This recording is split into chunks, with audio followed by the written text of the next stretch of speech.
210조 민족 말살 통치와 전시동원 체제는 2차 세계대전을 수행하면서 일본이 부족한 모자라는 자원과 인력을 우리나라 식민지인 한국에서 조선에서 가져다가 쓰는 어떤 구조를 구축했다는 내용입니다. 그래서 충력시대 선동하는 그림이 지금 나와 있고요. 전쟁을 위해서 협력해라. 그리고 지금 강제로 신사참배를 시킨다든지 이렇게 손 모양 동그랗게 해가지고 지금 한국 신민의 서사를 외우게 하고 있죠. 그리고 공업적인 면에서 자원을 수탈하는 것들, 그리고 일본과 우리나라 사람들이 동일하다는 이제 내선일체라는 구호를 내세운 엽서, 그리고 전쟁 관련한 포스터 이런 것들이 보입니다. 자, 민족 말살 통치 부분을 공부할 때는 일본이 어째서 이런 조선 민족성에 대해 정신적으로 갑자기 압박을 시작했는지, 그리고 이 전시 동원 체제의 주요 정책은 어떤 것이었는지, 그리고 친일 반민족 행위자의 행동은 어떠했는지 이런 것들을 토대로 살펴볼게요. 자, 앞에서 방금 전차시에 보셨듯이 일본은 중국을 넘어서서 아시아 본토 그리고 태평양까지 일단 전쟁 규모를 너무 키웠어요. 그래서 본인들이 일본 본토의 경제력만으로 전쟁을 수행하기엔 좀 어려움이 있었을 겁니다. 그래서 전선이 너무 넓어졌고요. 해서 일본인뿐만 아니라 누구까지? 조선인까지 함께 전쟁에 동원하는 형태가 된 거죠. 그러다 보니 조선 사람들한테 설득을 해야 했고, 당시에 조선을 뜻하는 한자인 선과 그리고 일본을 뜻하는 한자인 내는 이제 안쪽이란 뜻인데 내지인은 이제 일본인을 뜻해요. 국내의 사람이다 이런 뜻이죠. 그런데 내지인과 내지인과 조선인이 어떻다? 한 몸이라는 얘기예요. 그리고 조금 단어는 바꾸지만 이것도 마찬가지로 일본과 조선을 뜻하는 조선이 함께 도와가야 한다. 이런 말이 이제 일선동조론이거든요. 해서 지금 선생님이 필기한 이 단어는 두 개 다 어떤 뜻이냐면 일본인과 조선인의 어떤 정신적인 동질감을 강조를 함으로써 일본의 이름으로, 일본 군의 이름으로 침략 전쟁에 한국인을 쓸 때 좀 효율적으로 동원하기 위해서입니다. 그리고 황국 신민화 정책이라는 단어는 일본 왕을 우리가 천황이라고 표현하잖아요. 그래서 천황의 나라, 그리고 그 천황의 나라에서 신하되는 백성 이런 뜻이 되겠죠. 그러면 한자로 지금 그다음에 한국 그다음에 신민 이렇게 될 겁니다. 그래서 네 글자가 황국신민이라는 단어가 이 단어에서 온 거죠.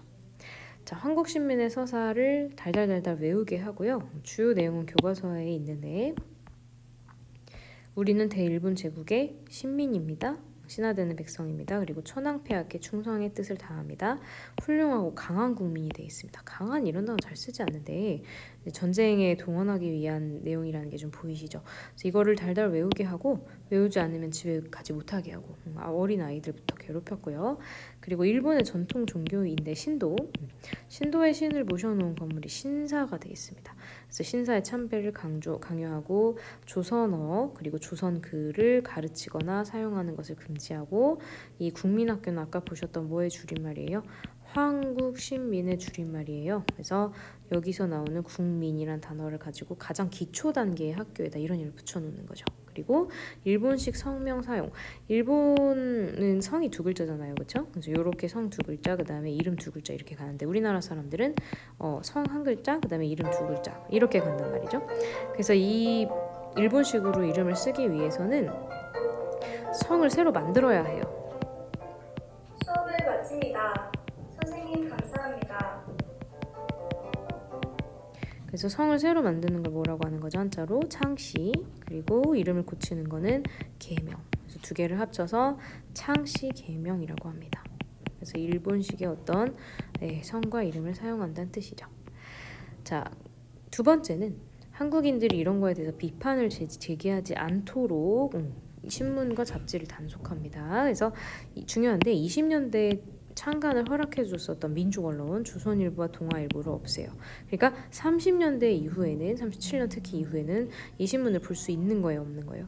없는 거죠. 그래서 이 조선일보, 동아일보는 딱 1920년대에만 일제강점기 중에서는 그렇게 발행이 됐고 광복하고 나서 다시 생기게 됩니다. 그래서 언론 탄압하고요. 자, 조선어학회. 우리 민중문화 수호운동 할 때 배웠었던 조선어학회 단체의 활동 회원들을 잡아 넣기 위해서 감옥에 넣기 위해서 치안유지법 위반으로 구속을 했고요. 그리고 이 사람들이 준비하던 이 큰 사전이라고 하는 원고를 압수했다가 굉장히 구사일생으로 원고를 나중에 찾아내서 사전을 편찬을 하게 됩니다. 자, 두 번째로는 조선 사상범 죄송합니다. 예방 구금령. 이건 이제 무슨 법이냐면 사상범이란 얘기는 정치적인 범죄란 얘기거든요. 그래서 이 정치적인 범죄는 독립운동가를 뜻하죠. 일본에 정신적으로 저항하는 사람들이니까 이 사람들이 다시 범죄를 저지르는 것을 예방하기 위해서 감옥에 가둘 수 있다라는 단어가 구금이에요. 그러니까 이거는 죄를 짓지도 않은 사람들을 예비로 처벌한다는 뜻이잖아요. 그래서 굉장히 통제적인 분위기를 강화하는 것이 이 3, 40년대의 특징입니다.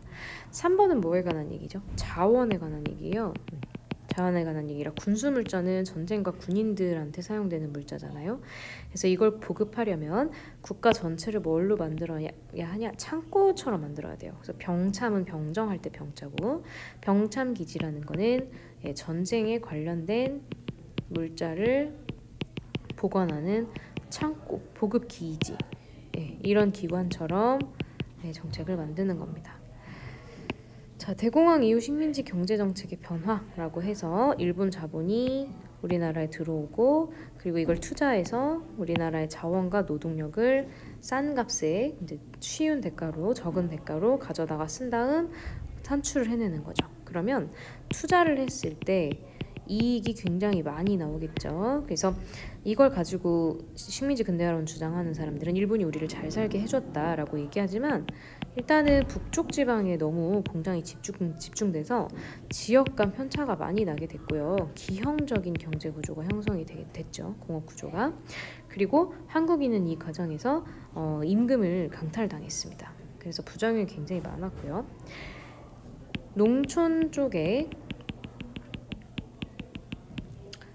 요 양털을 가지고 길러서 옷을 만드는 사람들이나 목화를 재배해서 옷의 재료를 만드는 사람들이 있었어요. 근데 이거를 공업 원료로 쓰는 겁니다. 전쟁할 때 군복 안에 솜도 넣고 이제 털도 넣어야 하니까. 그리고 일본 내부의 방직 옷을 짜는 사람들을 산업가들을 보호하기 위해서 우리나라에서 원료를 빼가는 거예요. 그래서 남쪽에서는 목화 그리고 북쪽에서는 양털 각각 다른 거를 근데 특정 작물을 재배를 강요한다는 것은 우리나라 경제 구조에 좋은 내용이 아닌 거죠. 자, 그리고 네 번째는 중일 전쟁 도발 이후가 되겠는데 37년이 굉장히 일본한테는 구분점이 되는 해입니다. 그래서 대륙을 침략하기 위해서 군수물자를 보급해야 했는데 이걸 우리나라에서 안정적으로 가지고 오려고 하다 보니 다른 걸 생산 못하게 하는 거예요. 그래서 일상생활에 민간인들에게 필요한 예를 들면 라면이라든지 과자라든지 이런 것들 있죠. 그런 것을 생산을 못하고 군인들에게 필요한 물건만 생산하게 되는 겁니다. 이게 이제 병참기지화 정책이고요. 그다음에 쉽지만 법 이름 알아둬야 되는 국가총동원법. 이 국가총동원법은 사람과 그리고 물자를 효율적으로 빼앗아가기 위해서 만든 법령입니다. 그래서 이 법을 근거로 법적 근거를 가지고 전쟁터로 사람을 끌고 간 거죠. 이것도 마찬가지로 몇 년이라고 돼 있어요. 1937년 이후라고 돼 있죠. 중요한 선입니다. 처음에는 이제 자원해가지고 받았어요. 이 대일본 제국을 위해서 싸울 사람 이렇게 해서. 왜냐면 일본도 좀 정신적인 어떤 불안감이 있으니까. 그런데 그걸로 안 되니까 어떻게 해요? 학생을 나중에 학생 신청을 받고 나중에 그것로도 군사가 모자라니까 어떻게 해요? 강제로 병사를 모집을 합니다. 강제 모집한다는 건 사실 끌고 간다는 얘기죠. 그리고 병사로 끌고 갈 수 없는 사람들은 노동자로 끌고 가요. 그게 이제 징용이고요. 여기 나오는 징병, 징용할 때 징자는 징계할 때 똑같은 징계, 징역할 때 그 한자인데 강제란 뜻입니다. 그래서 꼭 기억을 해두실 수 있도록. 자, 위안부 문제도 당연히 있고요. 그리고 사람, 지금 1번하고 2번은 사람을 가져가는 거기 때문에 인력이라고 보실 수 있고, 동그라미 3번은 지금 물자죠. 물자는 물질적인 건데, 네, 쇠붙이. 그래서 왜 책에도 나오고 여러분 여기저기 매체에서 보셨을 텐데, 이 쇠붙이를 가져갈 때 없군요. 숟가락 같은 거, 종 이런 것도 가지고 가요. 그리고 제일 중요한 쌀. 공출이라는 단어를 씁니다. 일단 다 가져간 다음에 조금씩만 나눠주는 거예요. 배식 이런 단어 들어보셨죠? 급식, 배식. 그래서 일정량으로 똑같이 나누어 준 다음 배부를 하고 나머지는 어떻게 전부 다 일본이 가져가는 거죠. 그래서 식량을 생산을 함에도 불구하고 충분하게 일상 사람들은 소비하지 못했습니다.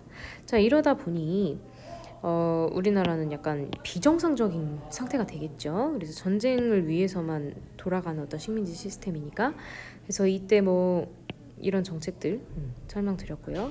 그리고 정신적으로 이런 정책들도 강요를 했습니다. 그래서 우리가 이런 일본의 정책에 협력한 사람들을 세 부류로 나눠볼 수 있어요. 그래서 일제 강점기가 시작될 때 병합 과정에서 협력한 사람들이 있고요. 그리고 총독부라든지 경찰 군인으로 일했던 일본 통치 기관에도 협력한 사람들이 있고요. 그리고 이 전시동원 체제, 오늘 배운 3, 40년대에 협력했던 사람들이 있습니다. 돈을 낸다든지 비행기를 헌납한다든지 이런 사람들이죠. 그리고 전쟁에 나가라고 우리 국민들을 동원한다든지 해서 지금 하시마 섬 같은 경우는 무한도전도 나왔었고 영화 송중기가 출연한 영화로도 제작이 됐어요. 그래서 수업 시간에 이거 한 번 더 보고 우리 징용 문제 현재까지도 반복되고 있는, 그리고 징용 갔다 와서도 배상금 문제가 해결이 되지 않았는데 이런 것과 관련해서 소송이 일어나고 있는 모습 현재도 이어지고 있는 문제입니다. 그래서 생각 한번 해볼게요.